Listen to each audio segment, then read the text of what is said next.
Alright, the game's finally out. And we can actually continue. Yes.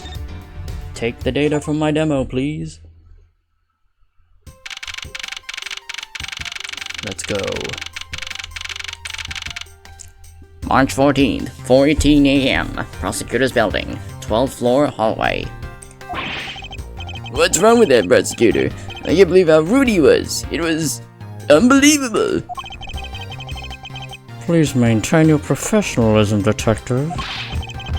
I'm gonna find some real solid evidence proving Maggie's innocence. You'll see, sir. We've been kicked out of the crime scene, sir. It's true. So then, what now? Looks like my life's fallen into yet another gigantic ditch. Do not despair, Miss Bird. We can overcome this as well. There are many other places and things we shouldn't be looking into anyway. Really, sir? For example, this hallway. The linchpin of his argument against Miss Bird is related to the master key. In that case, this hallway is the perfect place to look for more information regarding the mystery surrounding my door. Alright.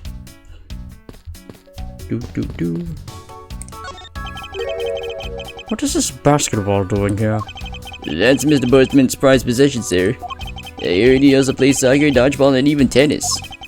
And not a single one of those sports is suitable to be played in a hallway.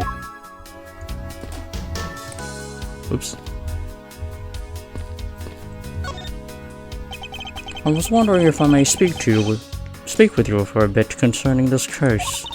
I've always been a big fan of the courtroom, but this is like a dream where I'm being cross-examined by the Miles Edgeworth. I can't let this chance pass me by. I must remember to ask her about the master key. I should jog her memory by showing my notes to her with tea. Tea. So when did you discover that master key was missing? At the time I realized it, I think it was around 1 a.m., sir.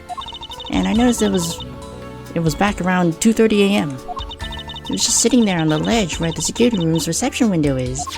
But I'm sure that between those two times, it was not just gone, but stolen, sir. Why is it such an important key stored in such an insecure place? It's not like that, sir. We always keep the key further inside the room anyway from the window. Always, you say? Except for this time, correct? Well, I admit that it was a bit careless, but I had my reasons. I left it out because I was sort of using it at the time. It was after I had used it and I left it sitting out on the ledge. She used the master key. Okay. Have you ever met the victim before?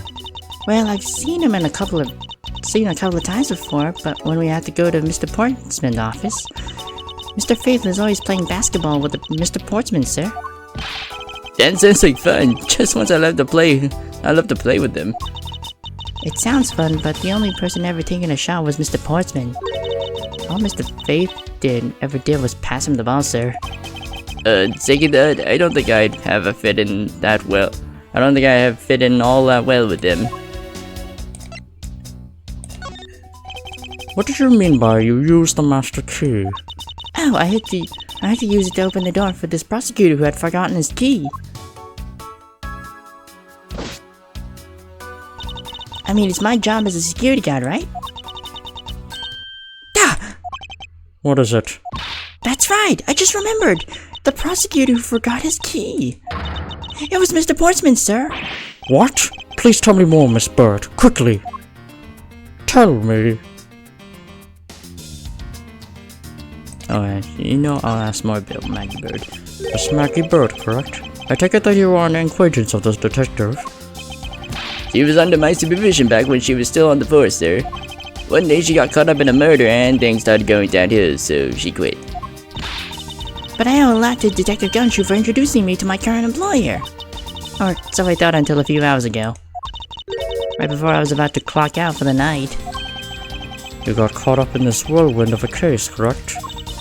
Don't worry, my whole life has been nothing but a whirlwind of bad luck and failures. Since I was 6 months old, when I fell from the 9th floor of my apartment building, I've been hit by all sorts of vehicles, gotten sick from all sorts of foods, failed at almost every test I've taken, experienced almost every kind of disaster, and now I even managed to be named a criminal just when I've become a security guard. That's a lot to go through in one lifetime. I know, and just when I thought I'd finally found my happiness, I wind up getting you and Detective Gumshoe involved in my bad luck.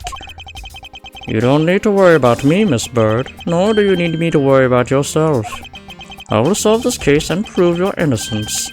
All that I ask in return is for your cooperation. Yes, sir, Mr. Edgeworth, you can count on me. I'll do all I can to help. It was around 12 a.m.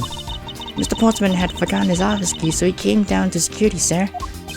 And that's when you loaned the master key to him? No way! It's against regulations to loan the master key down to anyone. I walked with Mr. Portsman to his office and opened the door for him personally, sir. I see. And then, what happened after that? Well, he called for me to come close up to his office as he was leaving to go home. That was around 1:30 a.m., I think. So in summary, for the sake of one forgetful prosecutor, you used the master key twice tonight. Talking about suspicious.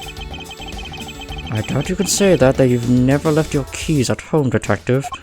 I think this calls for a thorough examination of Mr. Portsman's door. Alright, we back out. AIDS. Pain. What is a basketball hoop doing here? Hey, didn't this used to be just outside next to the building a long time ago? So when and why was it moved indoors? I don't remember exactly, but I saw one of the officers drag it up here recently. Drag it? I heard it wouldn't fit in the elevator, so the poor guy had to bring it himself. All the way up to the 12th floor?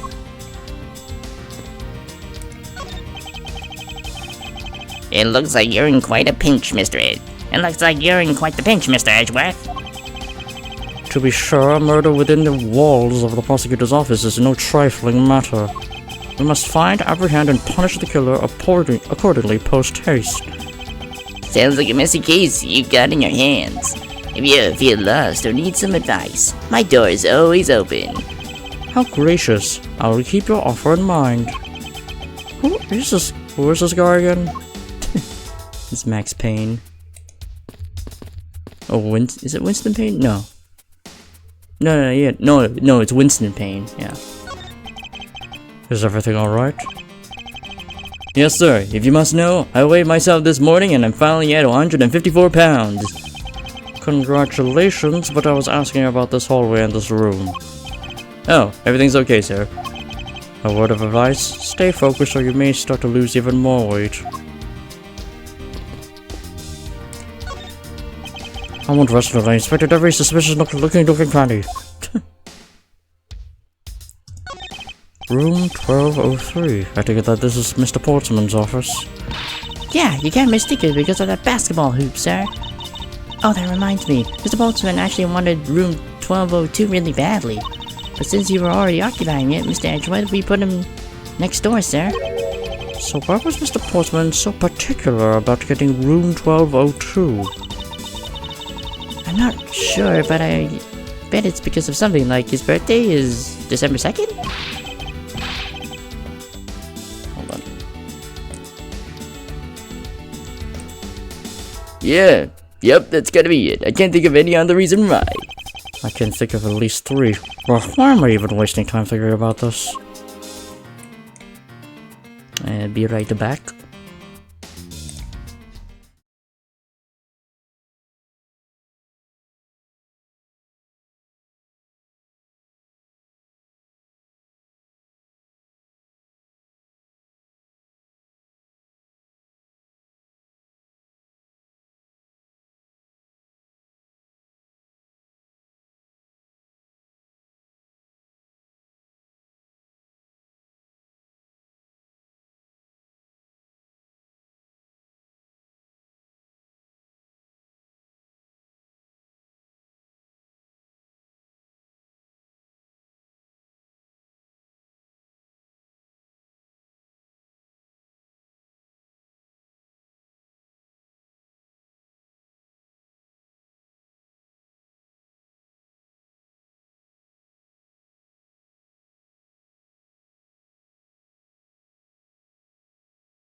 Alright, we're back. Okay.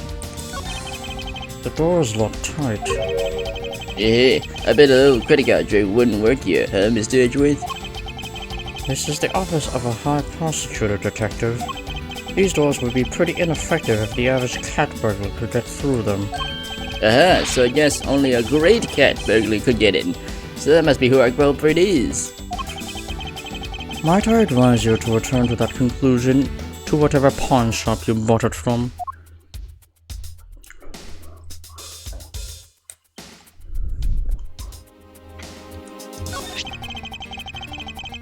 It's Mr. Portsman's personal basketball hoop. I can't believe he put something like this in the hallway of a prosecutor's office. But you know, it's actually pretty useful, sir. I haven't got lost trying to get to your office since it's been here. Been here.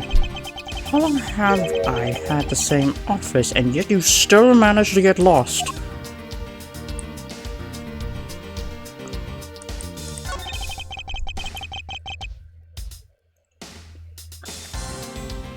A minimalist yet classy door made of top quality wood. It's kind of majestic too. Fits really well with the ambience of the prosecutor's office. Even Mr. Portsman seems dignified just because he works behind one of these. Nonsense. A man doesn't become more or less dignified because of where he works. Well, he still seems more dignified than Mr. Payne. Mr. Payne? I suppose custodial work can also be dignified.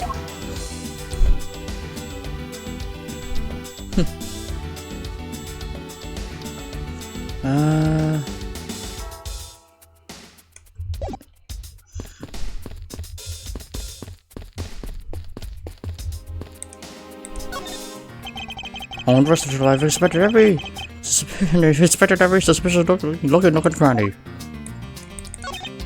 1202, these four numbers on the plate alone proclaim this to be my office. Whoops. Hey, these number plates are laid right out, sir. You have to be able to take the plate off when the room becomes vacant, you know. Although, the idea that it can't be so easily removed is kind of... I don't see any signs of forced entry. And according to the guard, no signs that the lock was picked either, sir. Meaning that the door was really opened with a key. Did you happen to ask if any prints were lifted? Did you happen to ask if any of the prints were lifted from the doorknob? Apparently the doorknob's clean as a whistle. Wiped, they think. Whoever this thief is, they did a good job of not leaving any clues behind.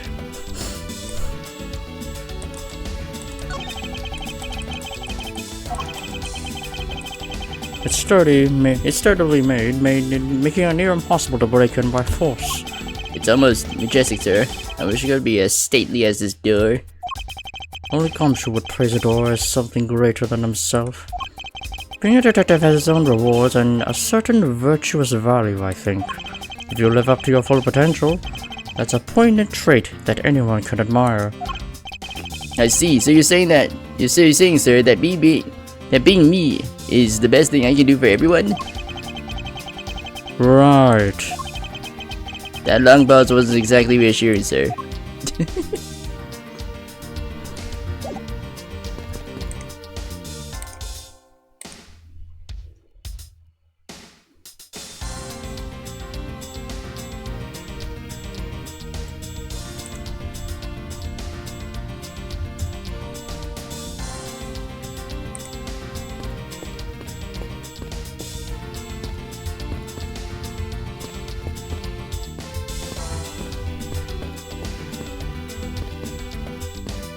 Okay.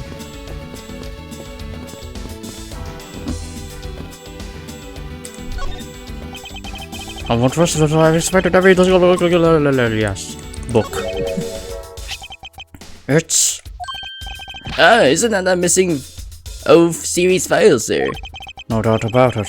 The bloody letters mark it clear as day. There seems to be a few pages missing.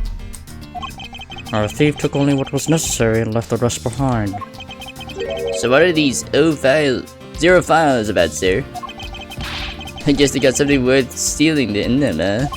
Not particularly, it's just a collection of court case files, however.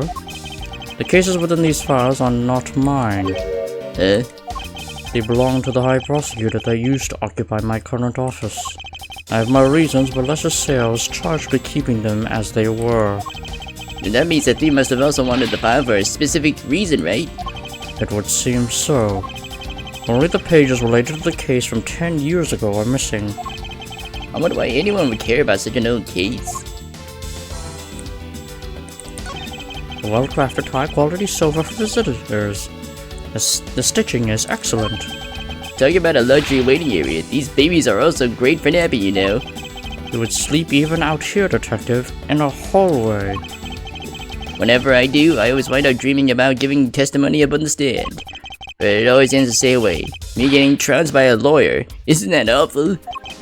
Maybe I should give it a try sometime, to envision myself winning it, naturally. Okay, I think I just used my logic.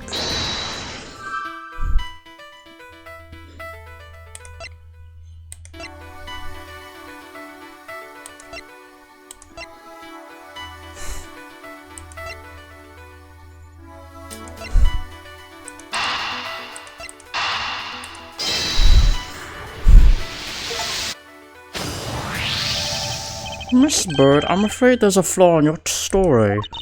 What? No, wait, pal. I mean, sir. You said that you locked up Mr. Portsman's office at around 1:30 a.m., correct? However, the master key had already been stolen at that time. Wow, nothing gets by you, Mr. Edgewood. You saw that contradiction like a pro. I totally forgot all about that, but thanks to you, I remember it now. You're right, it was around the very time that I realized the master key was missing. And? Well, I'm a security guard, sir. I couldn't just admit to losing the master key, could I? So I pretended to lock up his room, sir. You pretended? Yeah, I used my house key and made it look like I was locking up, sir. So in actuality, you never did relock the door then? Well, I thought that maybe I could go lock it after I found the key. Come to think of it, I guess the door still hasn't been locked properly.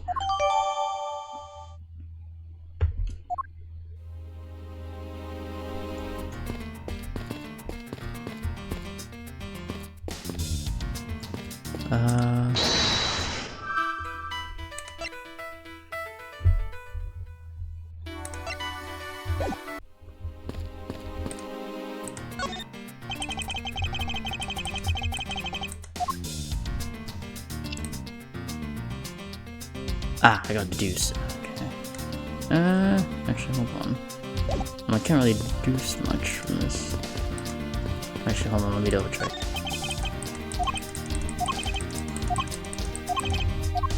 Okay, now I have to deduce here. Because, hold on. She could knock it off.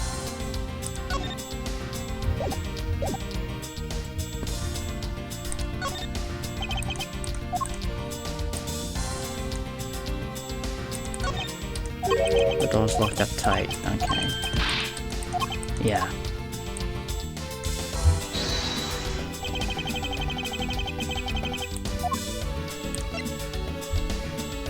Yep.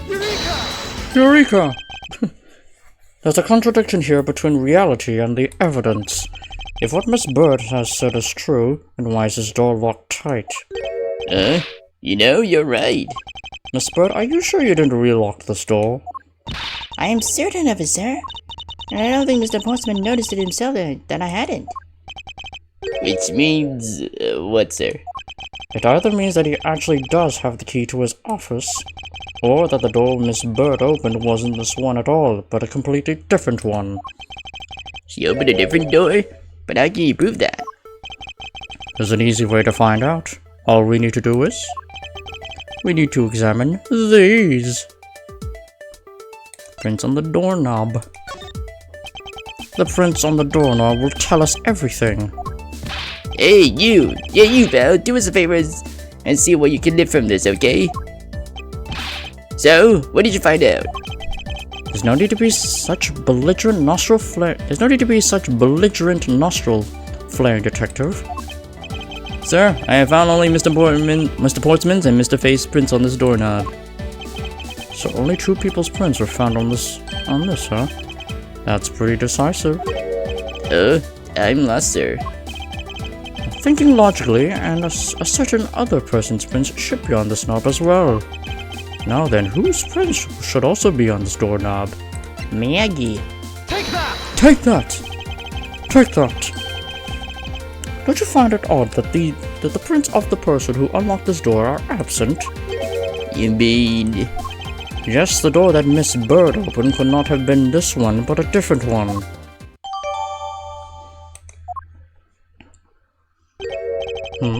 What have we here? Looks down. I won't rest until I've inspected every nook and butthole. Is this basketball the property of Mr. Portsman? Yes, sir. He's always ready for a match. Basketball, soccer. Basketball, soccer, dodgeball, tennis. Doesn't matter what sport it is, he's game. Although I think it'd be a little hard to play tennis with this ball. That isn't the point you should be focusing on, Detective. You're right, sir. Now I know what I should be focusing on. Bad Mr. Portsman. Someone should teach him to clean up his toys after he's done playing. I think we've reached the end of this conversation. What's this? What are you looking at, sir? Oh yeah, how about a game? That's okay, Detective. I just found the position of this hoop to be a little off. Hey, you're right, sir. I guess it shifted when someone made a seriously sweet slam dunk. The positioning of this hoop is definitely unnatural. I better take note of this. What is this? Looks like it's a scrap. Looks like a scrap of paper. I'll get it, sir. Let's see. Oh, there's something written on it. About 3 pieces of evidence by, just like we talked about on the phone, but looks like you are out. Guess I'll catch you later, buddy. It looks like a note from the victim. Yeah, and it's for Mr. Portsman.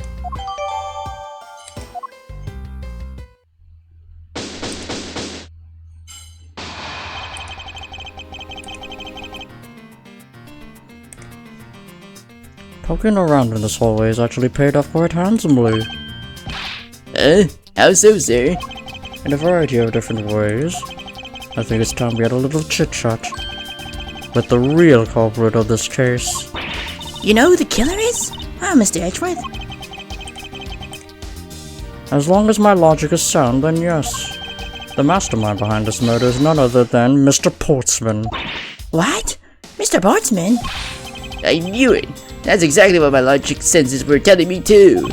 I suspect it was him from the instant he accused Maggie of being the killer, sir. That is anything but logical. Lady and gentlemen, prepare yourselves. Come what may, it's time to knock on truth's door.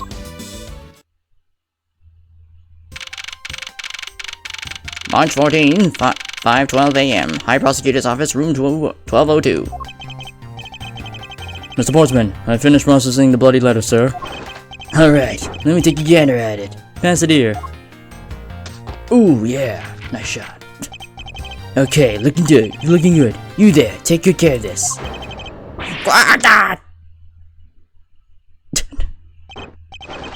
Well, if it isn't Detective Gumshoe.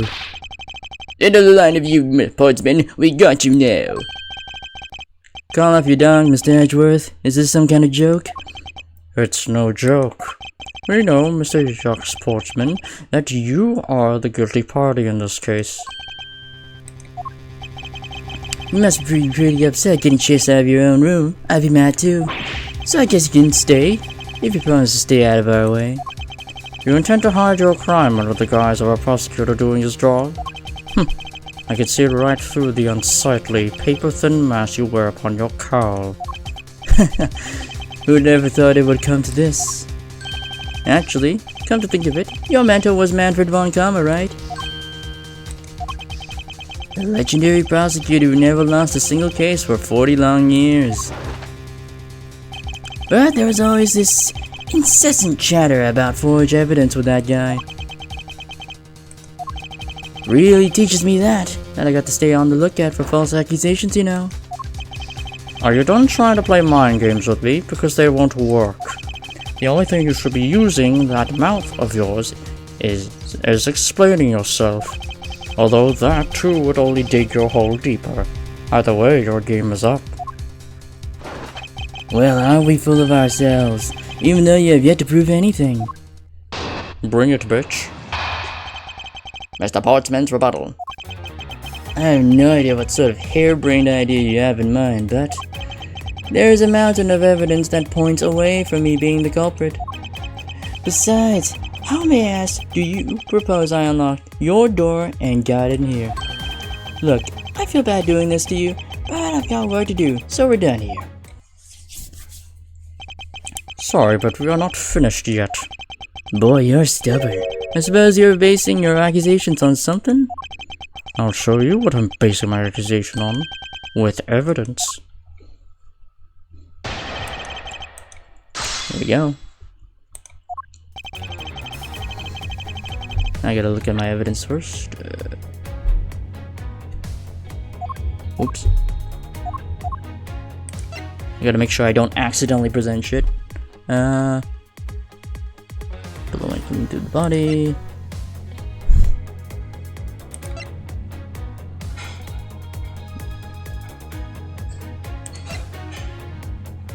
Pages put into a case tried 10 years ago. Master key stolen from the office. It's sitting in front of the office as it's removed.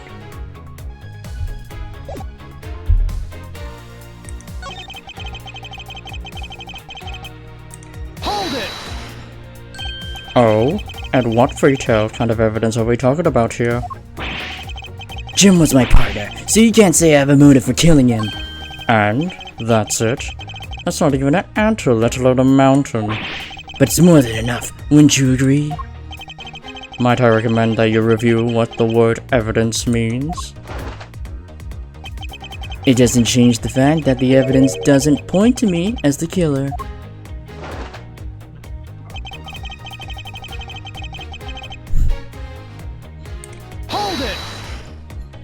Unfortunately, I believe I've already shown how earlier. Your speculations mean nothing, as I still insist that I could not gain access to your room. What should I do now? Should I raise an objection? Yes. You claim to have no way to open my door. However, is that really the honest truth? Alright, I'll humor you. Go ahead, shoot. Very well then. I propose that you use this to open my door. The master key. Take that! I believe you were able to open my office door with the master key, no less. Objection! Wait. Hold on for a sec. I never laid a finger in that key, as you already know. Precisely. You were able to open my door without lifting a single finger. Well, maybe you did. But only to direct. That's right.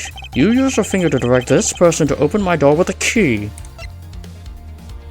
Take that!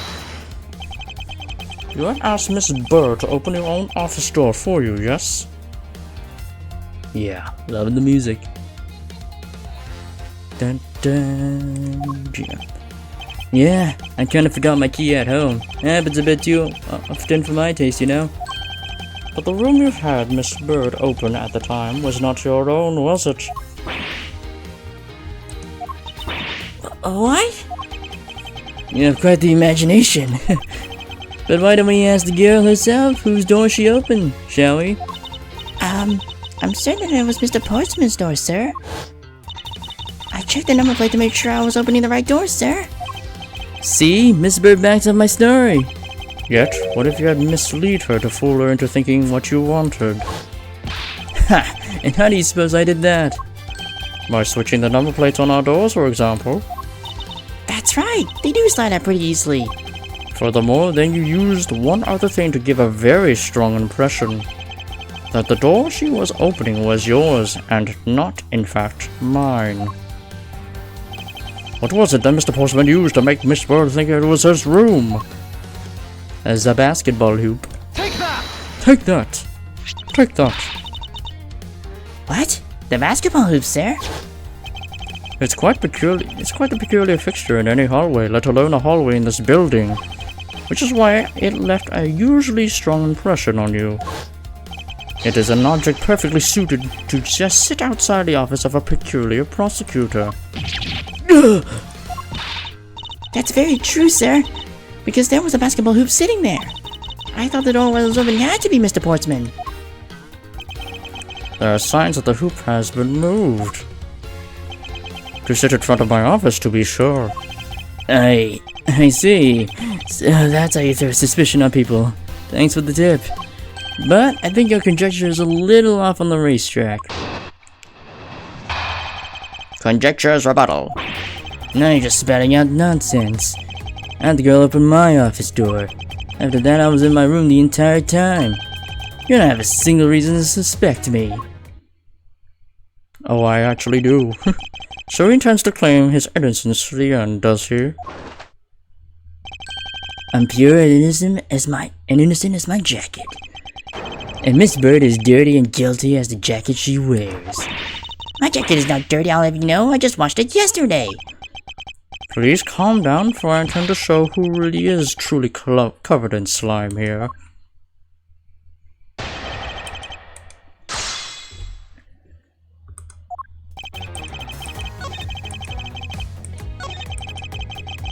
I was in my room the entire time.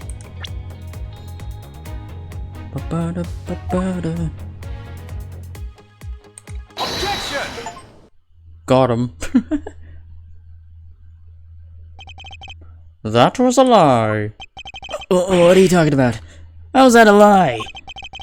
This is a note that a victim left for you, Mr. Portsman. A note? It was left under your door, or did you not notice?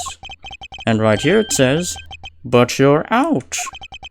You were not in your room when the victim came to call on you. So then where were you and what were you doing?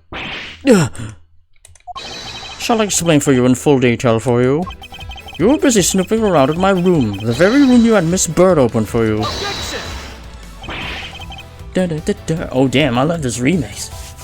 Oh yeah, Lying Coldly remix. Official.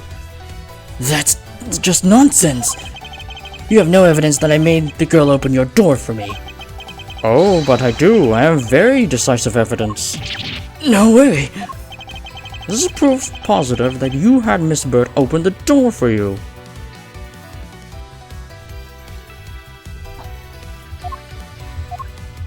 This one... yeah. Take that!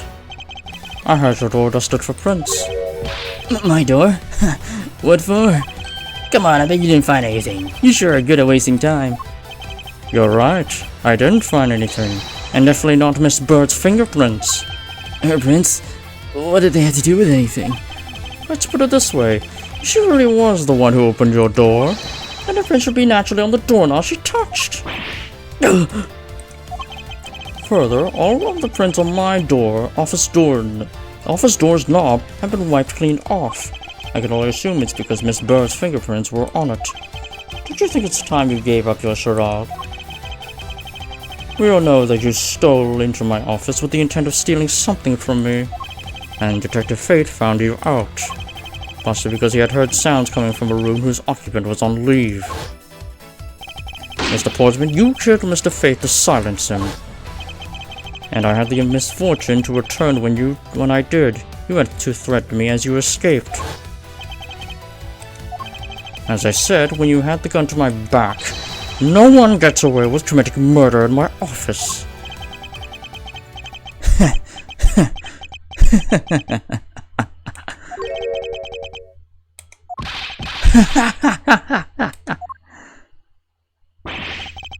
And just what's so funny, pal?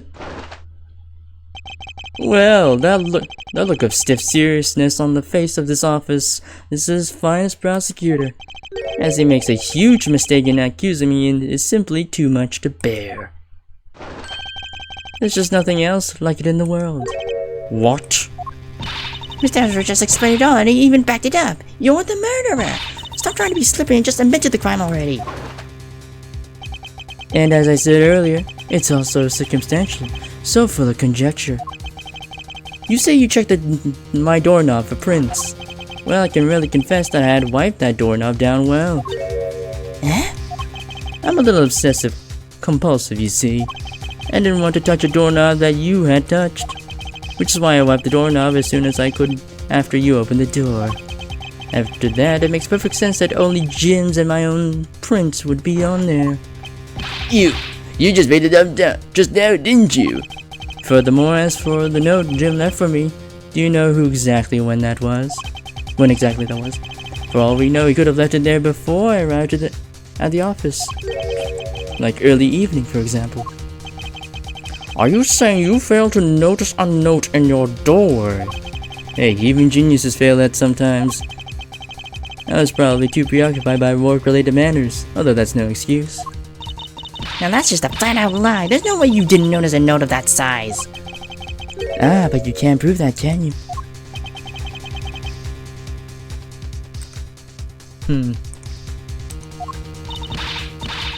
Say something, Mr. Edgewood. Back me up here, sir.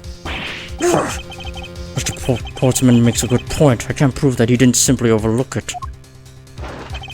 Besides, I have an airtight alibi. Airtight, you say? I only just realized I had one as we were talking. I guess it would have been better for all of us if I had just told you sooner. Alright, what's your alibi, bitch? If memory serves, you came back to this office at around 2 AM, correct? And it was then that you had that unfortunate confrontation at gunpoint with the culprit. But exactly that time, I was down in criminal affairs. Ask around, I'm sure the other detectives will corroborate my story. It's the perfect alibi. Do you really think that it's that perfect? Like I said, I don't care. Ask around all you like, you'll see it for yourself. Detective Gumshoe? Sir, yes sir, I'll go check out his alibi, sir. Be right back. Mr. Edgewood, sir, I think we're in trouble. It's just like Mr. Portman said. The guys down in criminal affairs said they saw him at around 2 AM. You see? All of the evidence points to him being the culprit. So there must be a contradictory point in his alibi somewhere.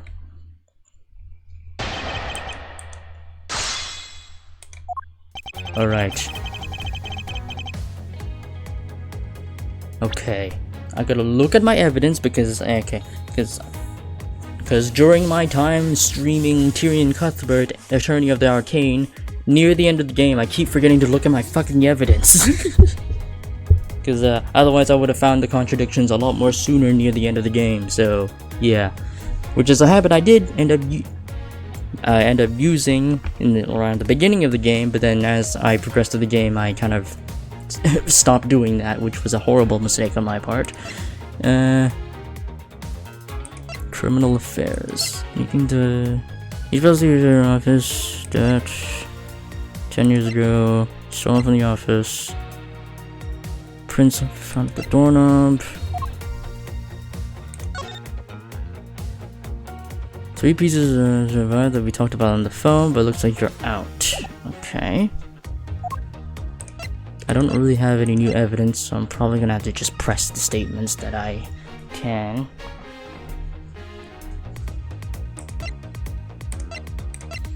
Yeah, I don't really have any evidence right now.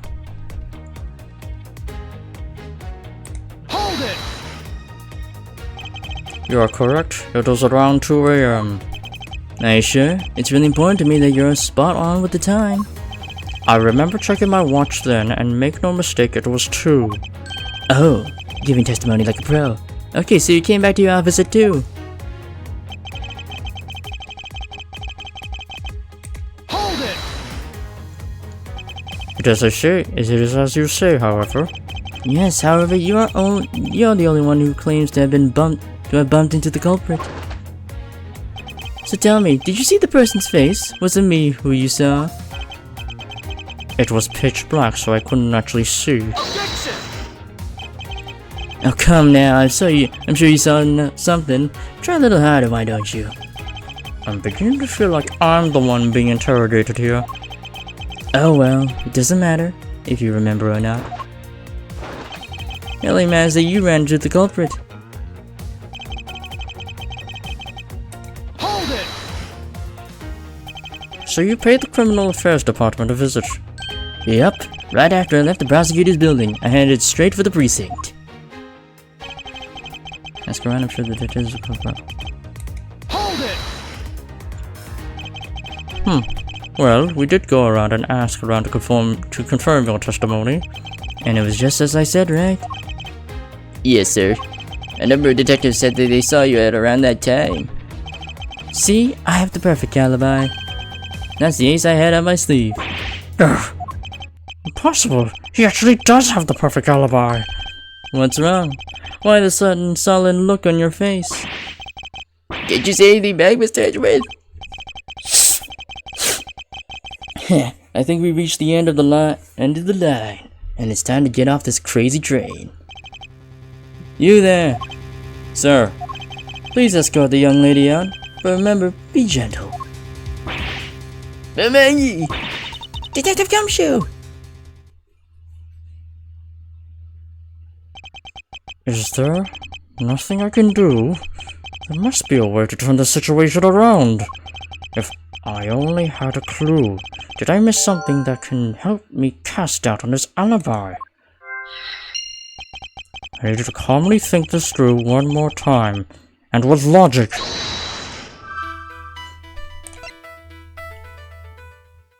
Intruder I met could not have been Mr. Portman, and who could it have been?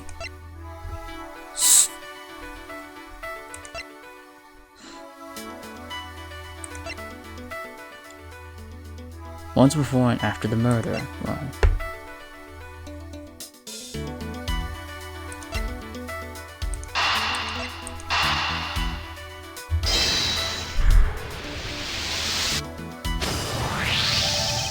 There were 2 bullets left at the scene of the crime.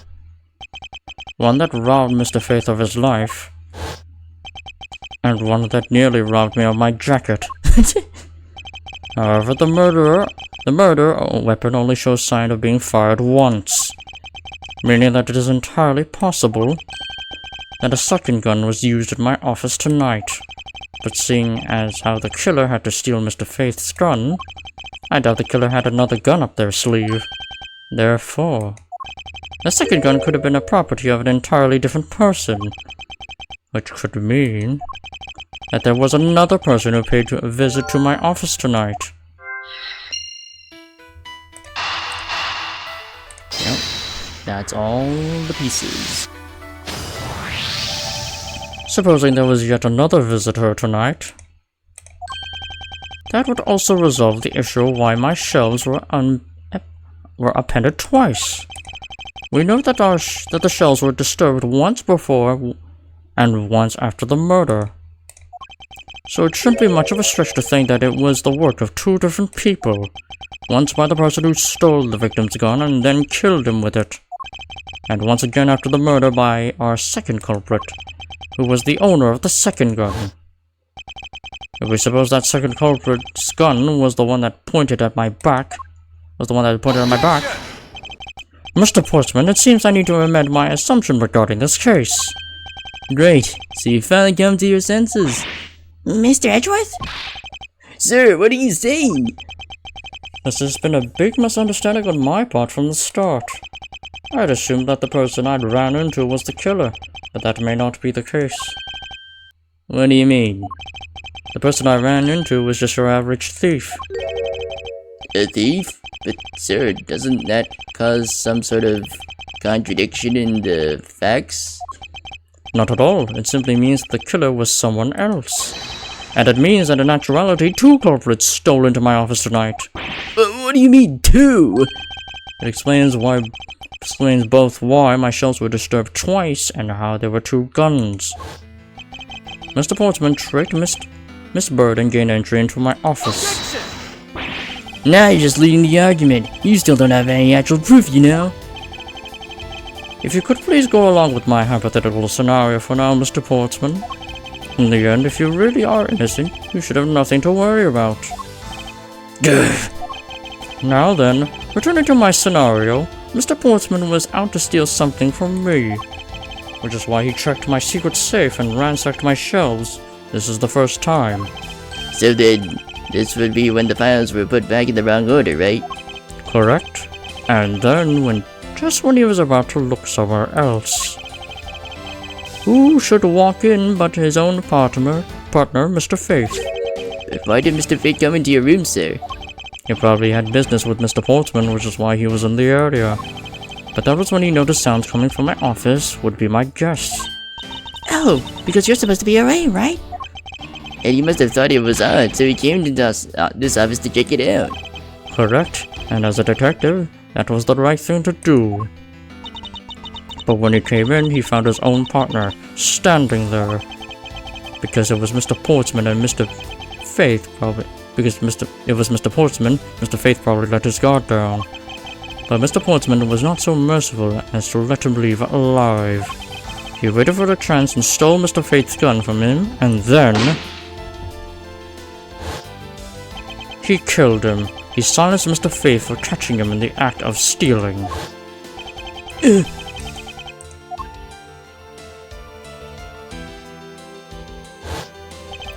This was the moment in which the first shot was fired, the one that landed in my files.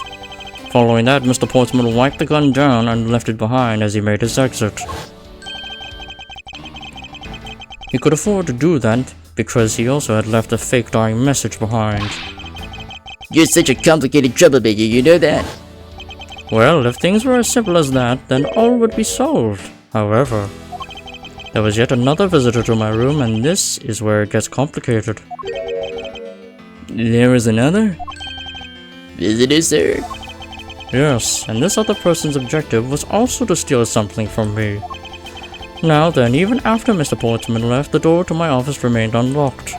However, this new visitor had no way of knowing that, and so they stole the master key from the security guard's room, and then entered my room and searched through my shelves. This was the second time they were disturbed, and it seems the thief found their prize. They stole 0 files, right, sir? Correct. Only just as the thief was about to leave with the file I appeared. The thief then threatened me with their own gun and made their escape. The second bullet was fired during that brief encounter. So the shells are getting messed up twice, the 2 bullets. It was all because 2 different people were doing those things at 2 different times. Precisely. How do you see, Mr. Portsman? The person I met was just a thief, and was not, in fact, Mr. Faith's killer. Your alibi for the time frame in which I ran into the other person is now irrelevant, because we now know that the murder took place during the first culprit's visit.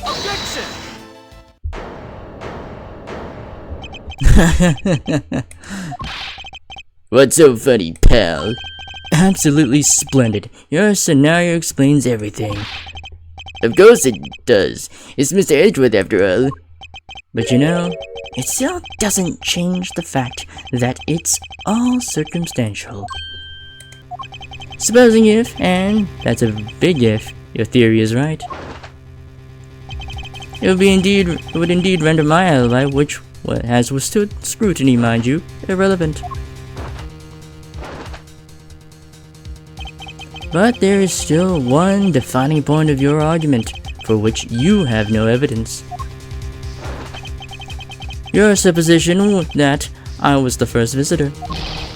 Dude, Mr. Edgeworth, you can't let him get away with that, sir. But he has a point. I have absolutely no proof at this point. Don't say that, sir. I don't believe this. Don't worry, Maggie. I'll do something if I must. You know something? I find your attitude to be somewhat peculiar, Mr. Edgeworth. If the person you met actually was just a plain old thief, then why is that person not your main suspect? That is, if your theory is correct. Part 2. Oh damn, here we go. That thief you ran into should be your real suspect, wouldn't you say? We should be out there looking for that thief right now. He might still be nearby. I hate to repeat myself, but I've already said it. As I've already said, I was training in my room. And when Jim came to deliver some evidence to me, I was down at Criminal Affairs. So I can't be expected to know what happened around here after I left. So you think we should be out there looking for the thief? Of course. Now isn't the time to be having these dead-end discussions. I don't think it's all dead-ended. I found your alibi to be quite fascinating. Let's continue where we left off, shall we? I know he's lying. I know he was here at the scene of the crime. I just have to find a way to prove it.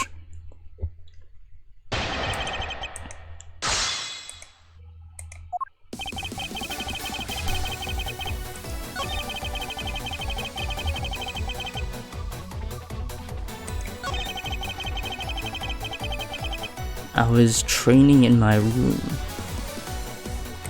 Hold it!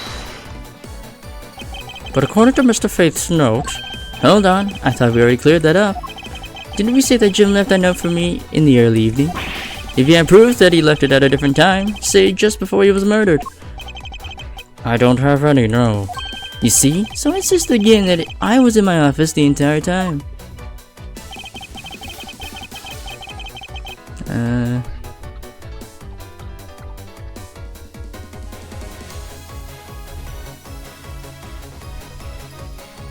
Wait, how did you know that he was delivering evidence to you? Hold it! Why did you go there with Mr. Faith? Ah, that's because he said he was tired and was going to take a quick nap. You know those sofas in the hallway? He likes to sleep on those. It's one of his habits. And what of the evidence he brought? Everything's related to yesterday's case. Just 2 items. A gun and a pendant. Interesting. This piece of testimony seems too crucial to let it slip through the cracks. A gun and a pendant.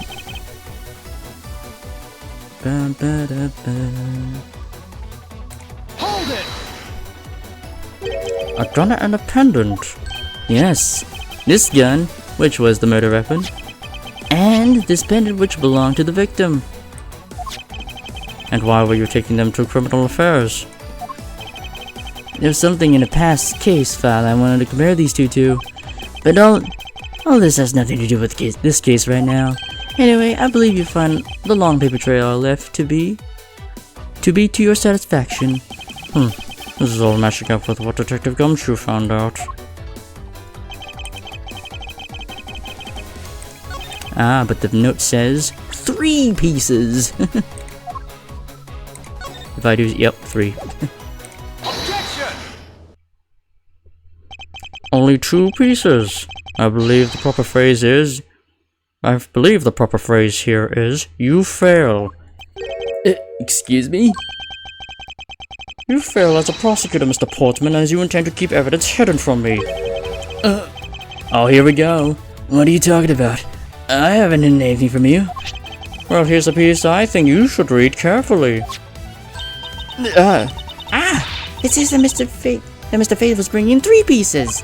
Yes, and this is the victim's real dying message to you, Mr. Portsman. Hey, I can't believe the kid tripped up by a simple arithmetic. Where is the missing piece of evidence? It's... You have it, don't you? Only the guilty would make such a face. Detective Gumshoe? You don't have to say it, sir. I'll pat the guy down from head to toe. Oh, don't come any closer. What are you? It's all part of the investigation, pal. So don't even think about stopping me. No! Hey, what's this? He had this on him, sir. Despite what you said, it would appear that you do have something to hide. But why would he hide something like that?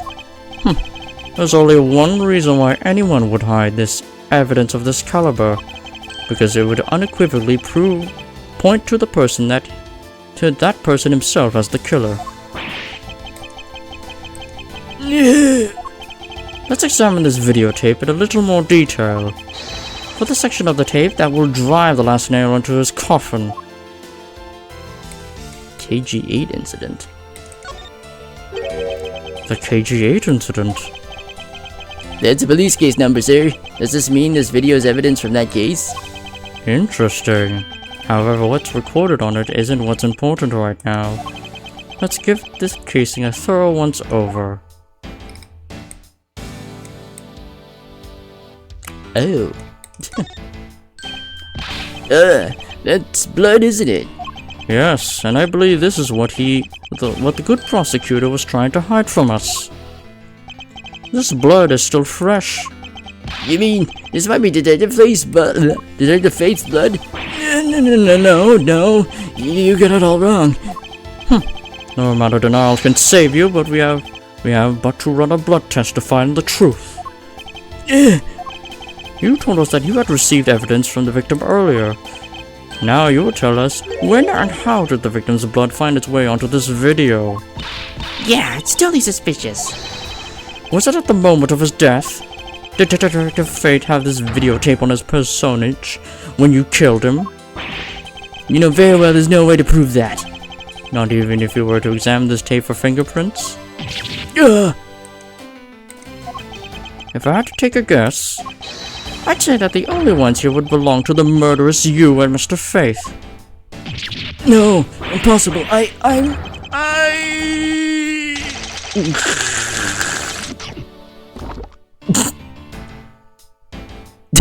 Oh my god. That face when he passed out after swallowing his medal. March 14th, 5:47 a.m. High Prosecutor's Office, Room 1202. Mr. Boatman has been placed under arrest for the murder of Detective Buddy Faith, sir. Very good. And the results we got back from the lab techs on the tape turned out to be real solid, sir. The blood work came back and it was definitely Mr. Faith's blood on there. And as a bonus, they were also able to lift a few of Mr. Faith's fingerprints as well. Thank you so very much, Mr. Edgeworth. I still can't believe I got to see your cool deduction skills outside of the courtroom. I'm impressed beyond words, sir. It was nothing. I'm just sorry you got caught up in a murder in my office. Please accept my apologies. Oh, it was nothing, really. Compared to what I've been through, I mean. I consider myself lucky that it was only a burglary and a murder this time, sir. If it had been a holdup or a hostage situation, I'd definitely have thrown my hands up in the air. But I think I'm rising up from a goddess of misfortune to just an unlucky person. Something tells me we should have hired a different person for security detail. You know something, sir? That Mr. Portsman really was the one corrupt prosecutor. And why would you say he was corrupt? Well, I heard that there were a number of suspicious things related to his court cases. There's even rumors about how some of his evidence he uses is forged, sir. Forged evidence, huh? And they say he even decided not to prosecute a few cases for some really vague reasons. Oh, that guy was a complete disgrace to the entire profession. We never did get around to asking what his reason was for breaking into my office. Yeah, whenever we got near that topic, he just clammed up. Although we can be pretty certain that it was to steal something. This is just between you and me, sir, but there's a rumor that some sort of huge organization is involved behind the scenes. Oh? Well. With Mr. Portsman not willing to divulge anything, it certainly lends credence to that rumor. It would seem that we haven't heard the last of this. That Mr. Portsman isn't the bad guy? I didn't say that, but rather that there are still many more mysteries for us to solve. For example, we still haven't figured out the significance of this piece of evidence.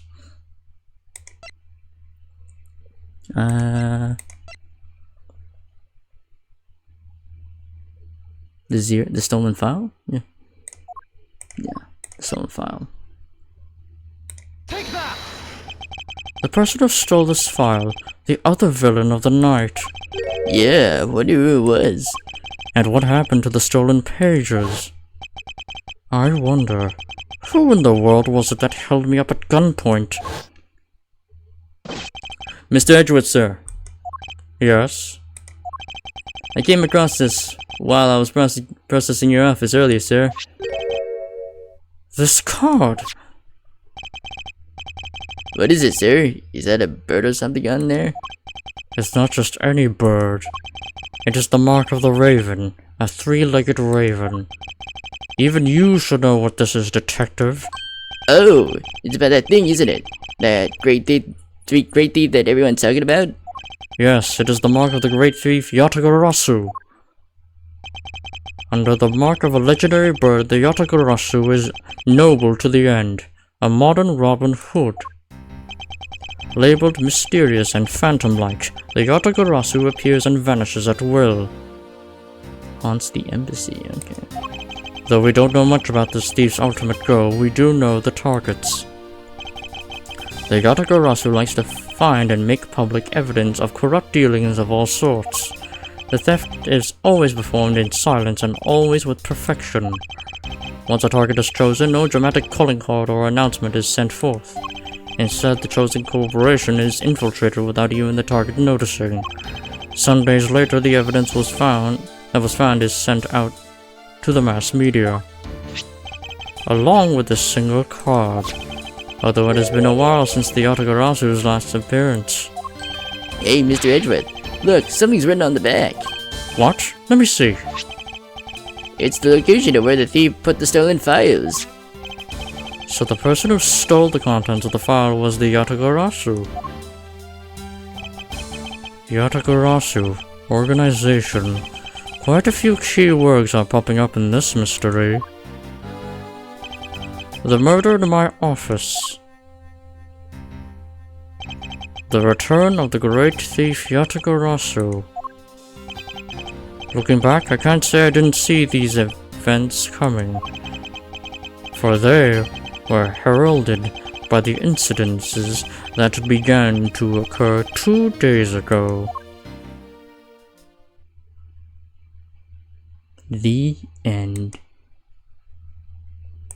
Alright, that's the first case.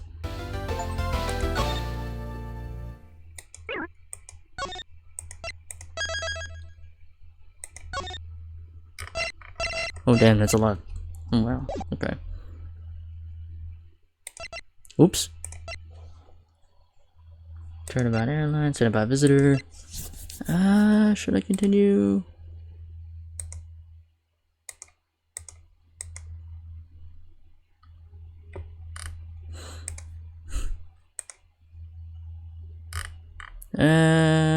Maybe just to keep things organized, I think I'll just end the stream here. So that way I can just have, so that way it would just help with VOD organization. So then, yeah, part 1 and part 2 of case 1, of episode 1 will be, yeah, I think I would just like to keep, 1 case per stream, just to make it less confusing. Or rather I should say per set of streams, so I won't go into episode 2. I'll do that in the next stream.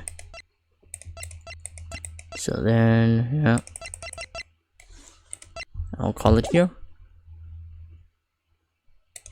So, farewell for now, and catch you in the next stream.